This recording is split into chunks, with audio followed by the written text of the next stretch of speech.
निर्मला जी आज चौपाल बैठी है और इस मंच में आपका बहुत बहुत स्वागत है। शुरुआत करूंगा कुछ पॉलिटिकल क्वेश्चंस के साथ और बाद में थोड़ी चर्चा इकोनॉमी पर भी करेंगे। मेरा सबसे पहला सवाल, कैसा लग रहा है मोदी गवर्नमेंट की तीसरी पारी में खेलते हुए? ऑपोजिशन तमाम बातें कर रहा है, कह रहा है कि ये कोएलिशन की सरकार है। तो क्या इस सरकार में निर्मला सीतारमन बोल्ड रिफॉर्म्स कर पाएंगी या नहीं? बोल्ड रिफॉर्म्स बिल्कुल कर पाएंगे और ये सरकार 100 दिन कंप्लीट भी हो गया। कोई भी अप्रीहेंशन का आवश्यकता नहीं है। जैसे पहले अच्छा जनता के लिए स्कीम्स हो या सिस्टमिक रिफॉर्म्स हो, वो सब बिल्कुल चलेगा। 100 दिन पूरे हो चुके हैं। आपसे एक सिंपल सवाल पूछना चाहता हूं, इस सरकार की क्या उपलब्धियां रही हैं इन 100 दिनों में? पहले भी बहुत बातें हुई थी, 100 डे एजेंडा भी बना था, क्या क्या अचीव कर पाए हैं अभी तक आप लोग? अब सीधा देख लीजिए ना, फाइनेंस मिनिस्ट्री के विषय में ही जी आप OPS NPS debate, OPS NPS के डिबेट अभी मूव होकर के यूपीएस एक अच्छा सा ऑल्टरनेटिव आ गए हैं, जिसको पूरे सेंट्रल गवर्नमेंट के employees federation of unions welcome कर चुके हैं। मैं उनको पूरे मन से धन्यवाद भी कही पार्लियामेंट में ही बजट सेशन में। उसके बाद details of the UPS has come out, जिसको हर वर्ग वेलकम ही किया है। सो एकदम सीरियस और सेंसिटिव मामला, जिसके ऊपर आने वाले 20 साल का स्टेट और सेंटर के फाइनेंसेस के ऊपर सीरियस असर पड़ने वाले विषय है जी। उसका अच्छा सा सॉल्यूशन हमने निकल कर दिया। इसके अलावा अब देख रहे हैं कि विश्वकर्मा योजना के तहत गांव-गांव से जो छोटे-छोटे कामगार होते हैं, जो छोटे टूल्स के साथ उनके ट्रेडिशनल बिजनेसेस करते हैं, 18 ऐसे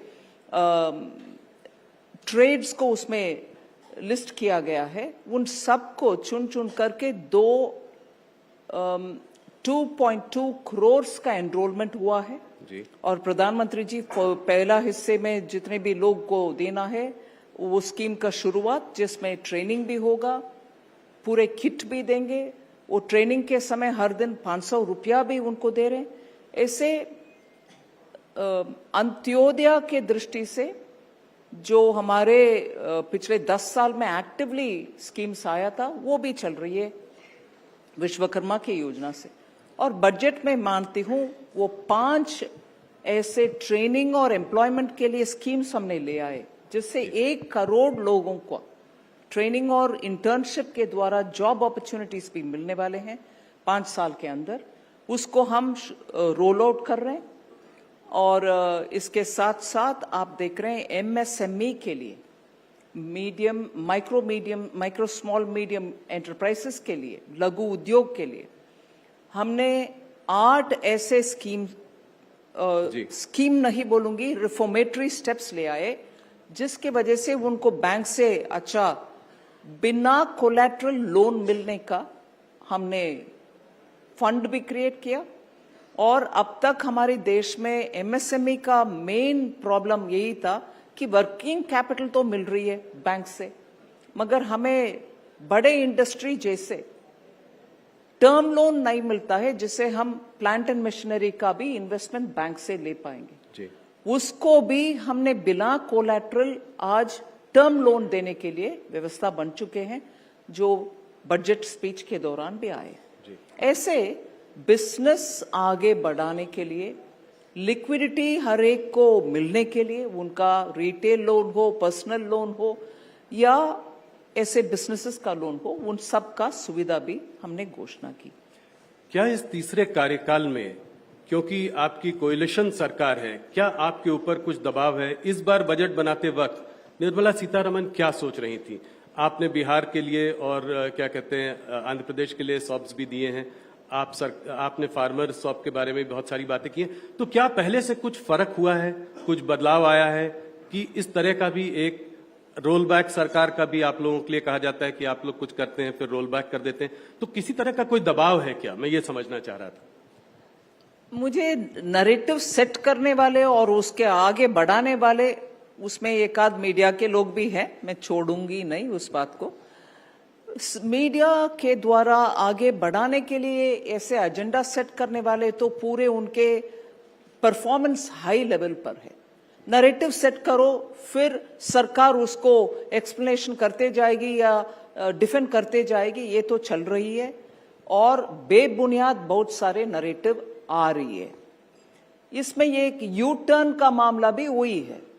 यू टर्न कहां हुआ? मेरे मंत्रालय के विषय में मैं बोल रही हूं। जब हर बजट के समय पर पिछले 5 बजट्स में बजट पेश करने के बाद पूरे देश भर घूम करके चार्टर्ड अकाउंटेंट्स हो, टैक्स एक्सपर्ट्स हो, इंडस्ट्री, चेंबर ऑफ कॉमर्स हो, सबसे बात करके पेश किया हुआ बजट के ऊपर सुझाव ले आकर के ट्रेशरी अमेंडमेंट्स हम करते थे, जिससे मुझे याद है, बिल्कुल याद है, एक बार शुरुआत में लोग हमसे पूछते थे ये क्या है, अभी बजट पेश हुआ और रिसेस के बाद सेकंड सेशन शुरू हो रही है बजट का, उस समय आप इतने सारे अमेंडमेंट्स ले आ रहे हैं।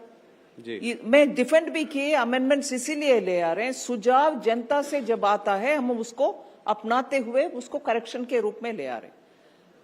ये इंडेक्सेशन के मामले में, कैपिटल गेन्स और इंडेक्सेशन के मामले में हमने जनता का आवाज सुनने के बाद, ऑल्दो पहले जब ले आए पूरे कंसल्टेशन के बाद ही ले आए, हर असेट क्लास को एक जैसे ट्रीटमेंट देना है इसीलिए ले आए जो प्रस्ताव था। मगर जब सुझाव आए, हमने सिर्फ प्रॉपर्टी के लिए इंडेक्सेशन का ऑप्शन भी रखा और बजट में जो ऑप्शन हमने ले आए, क्योंकि हर एक एसेट क्लास को एक ही जैसे ट्रीटमेंट के लिए उसको भी रखा और चॉइस दिया एसएससी को कि आप इन दोनों में वर्कआउट करो और जो आपको कम लगता है वो उपयोग करो। ये थोड़ी ना यू टर्न है। No, government has U turn, this is not U turn, I am accommodating the suggestion which is come from people, उनके बेहतरी के लिए। सो इसमें यू टर्न का नैरेटिव हमारे ऊपर डालने वाले से मैं पूछना चाहती हूं, आपके अंडरस्टैंडिंग क्या है यू टर्न का? इसीलिए उस नैरेटिव को आई रिक्वेस्ट द मीडिया, आप भी आगे बढ़ाना है तो समझ लीजिए पहले उसमें सच्चाई है कि नहीं तो बढ़ाना बंद करिए। नहीं, इंडेक्सेशन वाला अप्रिशिएट भी बहुत किया गया। एक चीज ये समझने की कोशिश है कि और जो बोल्ड रिफॉर्म्स है, जैसे वन नेशन वन पोल जो कि प्रधानमंत्री ने जिसके बारे में बात की है, क्या इसको आप आगे बढ़ा पाएंगे इस सरकार में? इसमें कंसल्टेशन पूरे हो चुका है और इसमें ये भी है, जनता मान रही है कि खर्च इतना हो रही है, साल भर हो रही है, हर राज्य में हो रही है, पंचायत के स्तर पर हो रही है, फिर भी इन सब का असर दूसरे एक विषय है जिसमें हम सब ध्यान देना चाहिए। हर चुनाव के 3 महीने पहले और 3 महीने बाद तक रिजल्ट आने, 3 महीने नहीं, रिजल्ट आने तक कोई डेवलपमेंटल एक्टिविटी उस एरिया में नहीं हो पाता। Then you seek permission from election commission, ये प्रोजेक्ट तो पहले से है, इसको चलने दीजिए, वो एडमिनिस्ट्रेशन का एक और हिस्सा बन जाता है। इसीलिए ऐसे डेवलपमेंटल एक्टिविटीज का रुकावट बार बार होना और हर चुनाव का उनके स्तर पर खर्च उठाना, ये सब नेशनली अवॉइडेबल एक्सपेंडिचर है। इसीलिए वो आइडिया का इनपुट इतने सारे और एक उच्च स्तरीय कमेटी के द्वारा, पूर्व राष्ट्रपति जी के कमेटी सुझाव आए हैं, जरूर इसको आगे बढ़ाना चाहिए। सरकार कमिटेड है, इसको आगे लेकर जाएगी, देश के हित में जरूर करना ही है। एक नेशन वाइड कास्ट सेंसस की भी बात ऑपोजिशन ने बहुत की थी चुनाव के समय में, सरकार का क्या मत है इस पर? इसमें पहले से हम बोल रहे हैं और बजट के समय में हम उसके साथ चल रहे हैं, हम उसके खिलाफ है, इस विषय से मैं ताल्लुक नहीं रख रही हूं अभी। सिर्फ इसीलिए मैं बोल रही हूं, बजट के द्वारा, इंटरिम बजट के द्वारा हमने स्पष्ट ये बात बोले 4 ऐसे कास्ट है जिसके ऊपर ध्यान देना चाहिए, किसान, गरीब, महिला और युवा। सो इन चारों को हम अगर प्रोत्साहन देंगे, इसमें हर जाति शामिल है। हर जाति को आगे बढ़ाने के लिए इस रास्ते पर चलने में हम उस नजरिया से डेवलपमेंट को प्रायोरिटी देंगे, ना कि division between one cast and another. इस रास्ते पर माननीय प्रधानमंत्री जी ने वोट ऑन अकाउंट बजट में ही हमने इसका स्पेसिफिकली मेंशन भी किया है। जी, I'll ask you a few questions on the economy since I have you captive today. The GDP growth in Q1 at 6.7%. My question is the economy slowing down? You know, it's easy to catch every month or every quarter's figure and say it's not 7, it's not 8. And then the reason for 6.7 had also come out. The chief economic advisor has also mentioned that because of elections, the capital expenditure which was announced, 11 lakh crores, slightly over it, didn't find much of an expenditure happening in the Q1 because every department was probably looking at post-election time.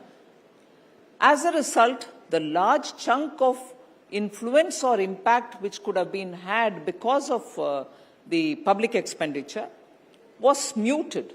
That's right. And therefore, to that extent, it shows in the Q1 numbers.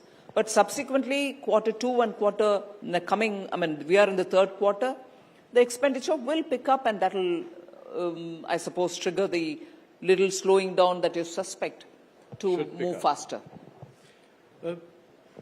You know, India remains one of the fastest growing economies of the world.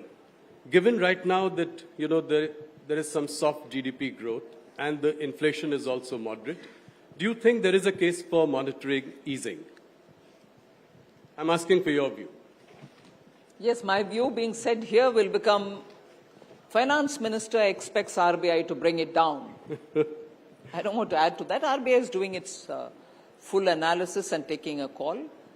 And therefore, I expect them to look at the economy as a whole, both for growth and for inflation. You know, it's election season. We have 4 state elections coming up. I wanted to ask you a question around freebies. How concerned, how worried are you about political parties promising freebies? You know, the Prime Minister was the one who really took this up, spoke against the Revdi culture in a big way. But now I see that some of your governments are doing exactly the same thing. You know, in Madhya Pradesh, we had Ladli Bahna. Now we have Subhadra that is being announced tomorrow in Odisha. Then again in Maharashtra. How dangerous is this trend? And what is your message of fiscal prudence to the states? Look, let me be clear. I've been saying this much before the debate on the Lok Sabha issues. Manifesto-related issues came up. Every state and the center will have to look at the work which is capable of being undertaken by every government, meaning center, any party aspiring to get to the center or aspiring for state government's positions will have to understand what that budget is capable of taking up. Will that state be in a position to undertake its developmental activities plus all the freebies and get it funded through the budget in the assembly, get it clear in the assembly or in the parliament, and then announce schemes. Now, what I find is when offerings are made, freebies are given for temptation, and then when states struggle to implement them because they don't have the resource, they don't even have ways in which they can increase their revenue, then comes the problem. Classic example is of Karnataka and Himachal Pradesh, where even without doing their homework, they gave a lot of promises. Look at what has happened between the two states. In Himachal Pradesh, what is the halat? And this is not because I'm sitting as a BJP member or currently in the central government. The state government themselves have been saying that they are just not able to cope with it. Yeah, they can't pay salaries. They can't. And they were going to pay OPS. pension, old Yes. pension scheme. They are not able to pay current salaries. They offer to go through the OPS back again. And Karnataka, unbelievable number of promises. And today the state government, the chief minister's advisor and one of the chief minister's assistant and the deputy chief minister, all of them said, no, we can't undertake developmental activities. Now, what is that? Are we being responsible at all? Eventually, as a government, you're responsible to run the states, and every one of them, both Himachal Pradesh and Karnataka, are raising revenues. Whereas the Congress president would look at the Prime Minister and say, global prices, petroleum, crude prices are coming down. Will you not bring the petroleum prices down? In your state, you increased it only a few months ago, even 1 month ago. So, constantly blaming, and this is the another narrative setting business. They'll go on asking questions, whereas what they perform is contrary to it. But a narrative, Modi ji, aapne ye nahi kiya, wo nahi kiya, so everybody joins the bandwagon. Do your homework before you join the bandwagon. Ask them the questions. A state which was doing well, Karnataka, is now gone back. A state which used to be the haven of tourism, Himachal, is unable to pay its own staff. How can you prevent this? Is there some way to, today what is happening to Karnataka and Himachal could well happen to the BJP ruled states as well. One trying to outdo the other in announcing sort of freebies. So is there any other solution to it? Could the EC intervene? Is there some kind of something that the judiciary could do? Parties themselves will have to be a lot more responsible, looking at what they can fund and what they cannot. And if they want to fund it, it can't be at others' cost. I want to fund it, but Modi is not giving me the funds for it, is a bad logic. You are talking about narrative setting. The opposition has accused you of jobless growth. They've talked about crony capitalism. Recently Rahul Gandhi in the US also says that your government has ignored manufacturing. How do you react to something like this? It's very difficult to react to Rahul Gandhi, not because he says things with content. I think in spite of being, and despite becoming the leader of opposition, he's still talking as though he can be careless and just throw anything at the ruling party and get away with it. As a leader of opposition, unless he's going to acquire some, seriousness about the kind of issues he's talking, both in India and abroad, I'm sure the people of India also will become hopeless about him. I'm sure he doesn't want that. He's also said that elections are not free but controlled. After his performance really was much better this elections, seats doubled to 99. How do you see that? He wouldn't say that when he wins the election in some of the states. I'm sorry, Rahul ji. Media seems to just do this business of asking questions of us. For all the inconsistencies, for all the hypocrisies, and for all the double speak, I'd like to see one day honest media asking questions of the Congress party. Don't tell me, don't shoot the messenger. Don't tell me we are only the messengers, we ask these questions. Not a day have I found any media having a serious conversation with Rahul Gandhi or any of the Congress party's leader. But that's not to say you're not capable of doing it. You're probably avoiding a situation where they will embarrass you and the rest of the media because they're going to just be on your face speaking falsehood. So this is what one has to expose about the Congress party. When results are in their favor, everything is good. When BJP wins the election, elections are not fair. Till before the election results came, Election Commission was accused. When the election results came and they just managed to touch 100 and nowhere were they together, able to reach to 40, that 100 excited them. Then Election Commission is not wrong. What are all these? Do you want to take a leader of opposition seriously or not? Does this country deserve a serious opposition? I thought the outcome of 2024 election was that the government of the day will have to get going with a lot more work. And the opposition was given a bit more stature with a decent number to go sit in the opposition and do the job of the opposition. No. We are excited about it, and we'll go around the world speaking against the country. And somebody, of course, nowadays it's a world of social media. Everybody puts things out. Even Mrs. Gandhi wouldn't want to do it outside the country. Here we go, but we sit and accuse the country for everything going out. Speaking of people in social media talking against the country, do you, Nirmala ji, feel that there is some kind of, you sense some kind of international conspiracy to bring down the Modi government? All over the world, there is this attempt to change regimes. All over the world. This year particularly, you see there are 50 countries going, 48 to 50 countries going to the election. Yes. The narrative in each of the countries is this. Everybody who's in serious politics, running political parties, are all saying, are we having our democratic process working within this country? Or are we having democratic processes being influenced by something else? Or when you say something else or somebody else, it's not a direct participation. There are people within their respective countries who play this role happily. But that is where I think democracies will have to now look at how to handle this situation in a more matured fashion. Thank you, Nirmala ji. I'll just move to equity markets. You know, a bike showroom recently the IPO of a bike showroom was oversubscribed 400 times. You know, that of a mattress company was oversubscribed 1,000 times. You know, the equity markets today are at an all-time high. You know, what is your view on the state of play of equity markets today, and what is your advice to day traders? Well, I'll first of all say we'll have to encourage the markets to be robust, no doubt. But particularly when speculative activities are too much, there needs to have a sense of caution in our minds. We need to have it. And we also need to make sure that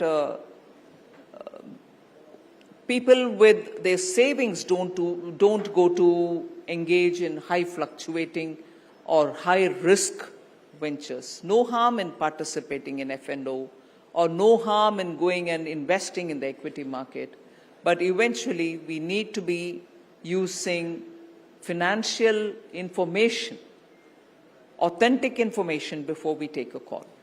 You know, I ask this question with a little bit of care. You know, I think that, you know, I sense that the RBI is concerned about the lending spree by, you know, these fintech companies. I also see SEBI concerned about discount brokers, zero broking. You know, so in that context, is there some kind of a bubble building up? Is there irrational exuberance happening? That's exactly what the SEBI referred to, and I've also remotely once mentioned about it. There needs to be a bit of caution on it.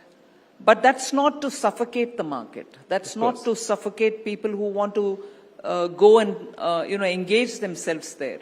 It's not at all to suffocate, but it also is a note of caution so that people don't end up losing money, which they don't go to actually, but understand the full risk and then engage.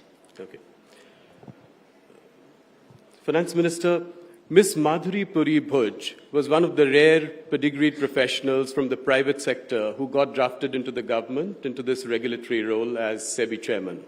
What is your assessment of the situation involving Madhuri Puri Bhuj?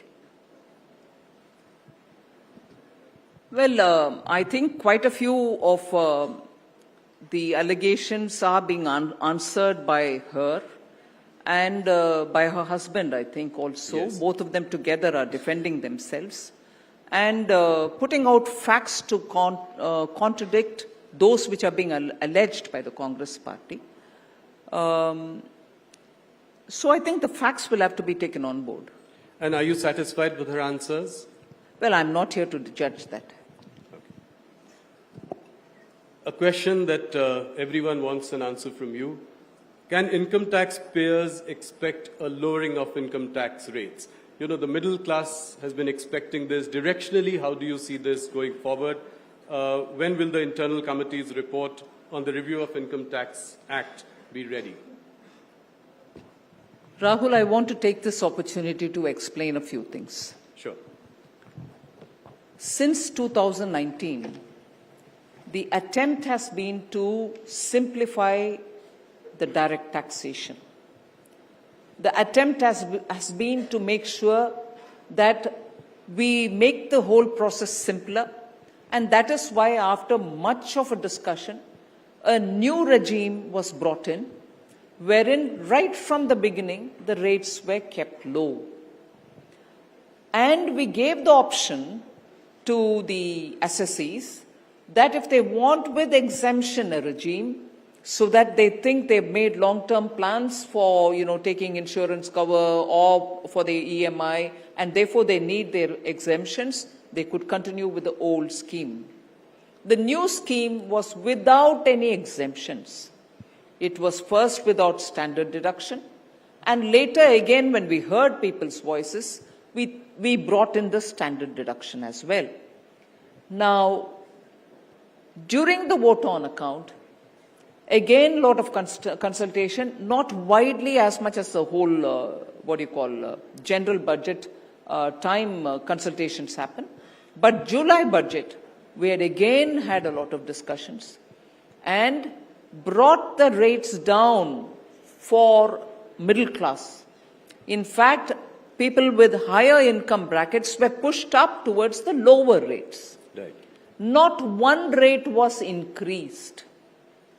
And the standard deduction for the new regime was increased from 50 to 75,000. So if anything, keeping the middle class in mind, Honorable Prime Minister had in July budget said that the rates be brought down and more slightly higher income also get covered under the lesser rates. So keeping in mind the middle class is what we have done through the new regime, both in terms of increasing the standard deduction and in terms of bringing the rates down. Now, there are very many other things that we are doing for the middle class as well. Yes. Now, I understand there are people, middle class, who feel that the rate reduction which is happening for the new scheme should also be available for the old. Right. The enhancement in the standard deduction which is offered for the new should also apply to the old. The new regime was brought in consciously to simplify, reduce, and make it easy for complying. The income tax manual is like this. You have to search for everything, every provision. Yes. We wanted to simplify that. All the exemptions and the provisions which are given for it will have to be removed. And therefore, we brought the new regime. So I would humbly request that, and again, it's not as if we brought something and we're talking about it. More than 78% people have moved from the old to the new regime. Yes. Which means people are seeing the point of being in the new regime, although we are not compelling anyone to come from the old regime to the new. So keeping in mind the middle class, for rate reduction, for better standard deduction, because the uniqueness of income tax, not just in India, anywhere, is when you give a certain income bracket, a certain rate, suppose you say 0 to 5 lakhs, no tax, nil. That up to 5 lakhs you don't need to pay a tax is not just for those who are earning 5 lakh. It will apply to the first 5 lakh of a person who's earning 150 lakhs also. So it is a benefit given keeping in mind the poor, the middle class. But it will apply to anyone who's got higher. Naturally, that's the law of the country, and that's the, a common sense argument. So that benefit given to a middle class will also fill in into everybody's income who's in the higher net worth also. So that is why the exemption, standard deduction, has been increased, which will be only for the salaried class. So we are looking at various ways in which the middle class will be given the benefit and the higher net worth are not getting benefit because of that, and therefore, we let them go simply. That doesn't happen. Right. So the ways in which we are bringing these, reductions to benefit the middle class are being carefully looked into, and only then we are taking a call. And now, up to 7 lakhs, there is no tax to pay. GST was one of the boldest reforms of this government. My question is that can we expect some more stability and certainty with GST rates in time to come? You know, World Bank had done a study of 115 countries. Almost 50 countries just had a single slab. Another 30 countries probably had a two-rate structure, but we still have 5. 0, 5, 12, 18, 26. So is there some rationalization that you are looking at in time to come? Yes, the group of ministers is working on it. About GST, there are two things. One, to bring the rates down further, simplify it, and put essential goods into one category, which is the lowest. But the ways in which this has to be done will have to be decided by that group of ministers first, and then the council, which looks into the recommendation. All these are part of the simplification and rationalization of the GST. Finance Minister, quick commerce is quite a rage these days. There are new startups, Zepto, Blinkit, Swiggy, Instamart, Flipkart Minutes. Does your party worry about the impact of this on Kirana stores or the local banya, which is your core vote base? One of your cabinet colleagues had also said that 50% of retail traders e-commerce is not a subject of great pride. It could be some concern because there could be some social disruption. How do you see this phenomena? Yes, it is important to take care of the small traders, the retailers, not just because they are people with a lot of, membership and also sympathy for the BJP, not because of that. This country needs that kind of support for small and medium industries and for small traders in particular. The retailers need all the help. And where, because of predatory pricing or deep pockets, their businesses are getting affected, we'll have to give a serious thought, and the Commerce and Industry Minister is fairly seized of this matter. Right. Next financial year, the fiscal deficit target set is 4.5% of GDP. Are you confident of being able to live within this target? Yes, I'm confident and I'm hopeful. Before I let you go, just a couple of questions. One on Tamil Nadu. In 2026, Tamil Nadu goes to state elections.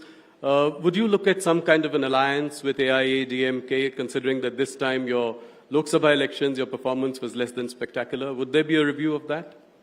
Well, yes, the central party takes the call on alliances all over the country, for every state and also for the national Lok Sabha elections and so on.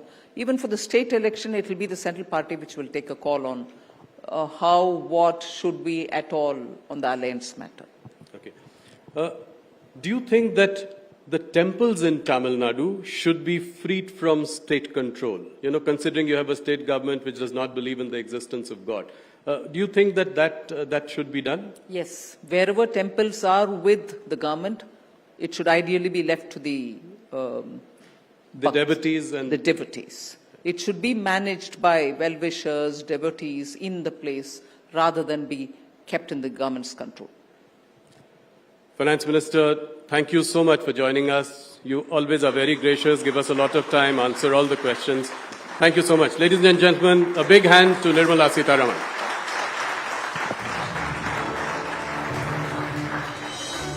कृपया आप मंच में कुछ देर बने रहिएगा ma'am, और मैं चाहूंगी, अनुरोध करूंगी न्यूज 18 इंडिया और हिंदी डिजिटल के मैनेजिंग एडिटर ज्योति कमल जी से वो मंच पर आए और हमारी खास मेहमान का धन्यवाद दें।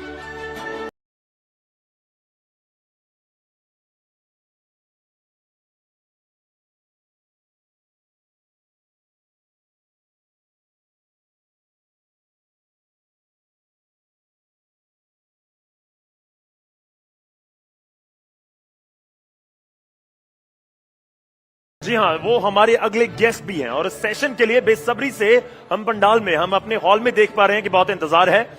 जी हाँ, जिनको हम बुलाने जा रहे हैं वो अपनी बेबाक बोली के लिए जाने जाते हैं। राजनीति के उनके अंदाज का पूरा देश कायल है। जी हाँ, ध्यान दीजिए और जोरदार तालियों के बीच स्वागत कीजिए समाजवादी पार्टी के सुप्रीमो और उत्तर प्रदेश के पूर्व मुख्यमंत्री अखिलेश यादव जी का। उनसे बातचीत करेंगे हमारे सहयोगी अमीश देवगन जी। अखिलेश जी, बहुत बहुत स्वागत है।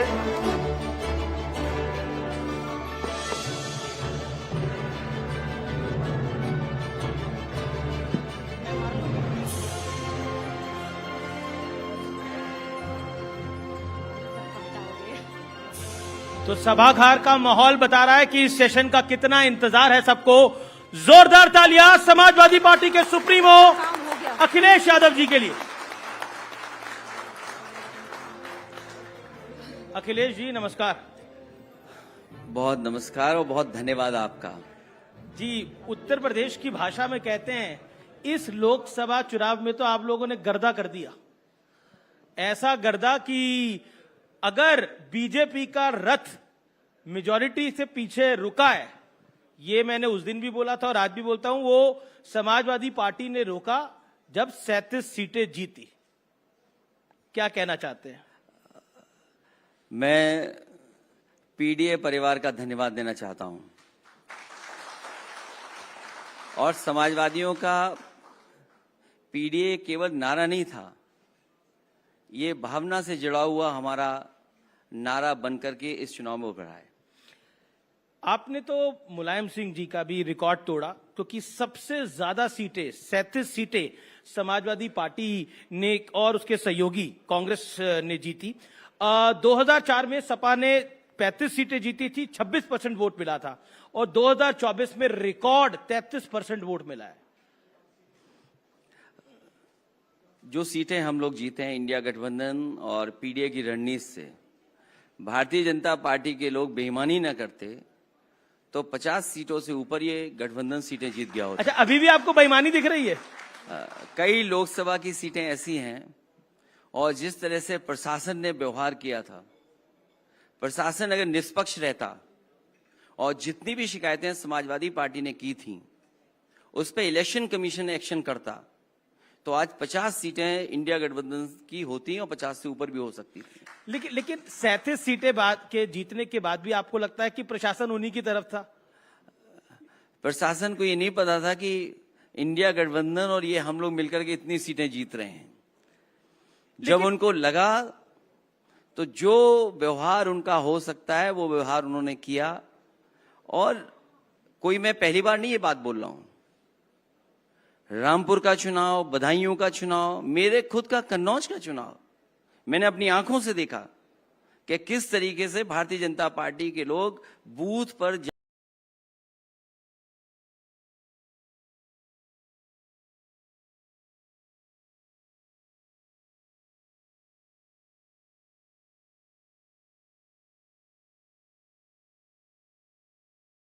जी हाँ, वो हमारे अगले गेस्ट भी हैं और इस सेशन के लिए बेसब्री से हम पंडाल में, हम अपने हॉल में देख पा रहे हैं कि बहुत इंतजार है।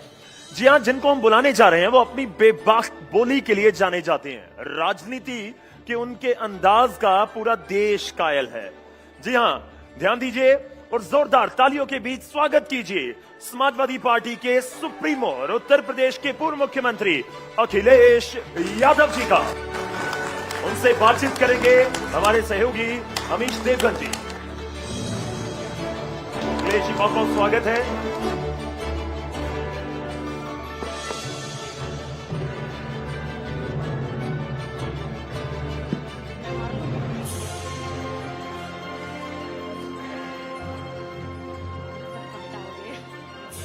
तो सभागार का माहौल बता रहा है कि इस सेशन का कितना इंतजार है सबको।